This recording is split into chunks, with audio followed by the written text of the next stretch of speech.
கண்டிப்பா எம்ஜிஆர் சாரோட அனுபவம் பத்தி கேட்டே ஆகணும். அவரை மீட் பண்ணிருக்கீங்களா? ஃபர்ஸ்ட் டைம் மீட் பண்ணது ஞாபகம் இருக்கு? மீட் பண்ணேன் சத்யா ஸ்டுடியோல ஒரு படம். அப்ப சின்ன பொண்ணு 13-14 வயசு இருக்கும். நான் எங்க அம்மாவும் ஷூட்டிங் போயிருந்தேன். அப்ப என்ன அவர் பார்த்துட்டு இங்க வா வான்னு கையெழுத்து கூப்பிட்டாரு. கிட்ட வந்தேன். நீ மலையாளியா நீங்கன்னு கேட்டுச்சு எங்க அம்மாவை. எங்க அம்மா தமிழ் தெரியாது, சுத்தமா தெரியாது. ஆமா மலையாளி. அப்ப சொன்னாரு, எதுக்கம்மா நடிக்க நல்லா படிக்க வச்சிருக்கலாம் இல்லம்மா.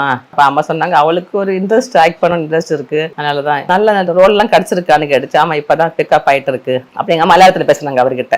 அப்ப சொன்னாரு, உன்னை பார்த்தா குட்டி கேரேஜ் மாதிரி இருக்கிறியே நீன்னு கேட்டாரு. என்ன பார்த்துட்டு, நீ நல்ல பிக்கப் பண்ணா கண்டிப்பா உன்னால முன்னேற முடியும், முன்னேறு அப்படின்னு சொன்னாரு. உங்க பிளஸிங் சார் எனக்கு அப்படின்னு சொல்லிட்டு பெரிய காம்ப்ளிமெண்ட் இல்ல? பின்ன உண்மையா அதெல்லாம் மறக்கவே முடியாது. உடனே அவர் ஷூட்டிங் கூப்பிட்டாரு. உடனே சார் ரெடின்னு கூப்பிட்டாரு. அவர் என்ன எந்திரிச்சு நின்றுட்டு என் தலையை கை வச்சாரு. நீ நல்லா இருக்கணும், நல்லா வருவேன் நீ அப்படின்னு சொல்லிட்டு எனக்கு பிளஸ் பண்ணிட்டு அது ஷெட்டுக்குள்ள போயிட்டாரு. அதுனா இங்க வந்து எல்லா ஃப்ரெண்ட்ஸ் கிட்ட சொல்லிட்டாரு, எம்ஜிஆர் சாரை நான் பார்த்தேன், எம்ஜிஆர் சாரை பிளஸ் பண்ணாரு.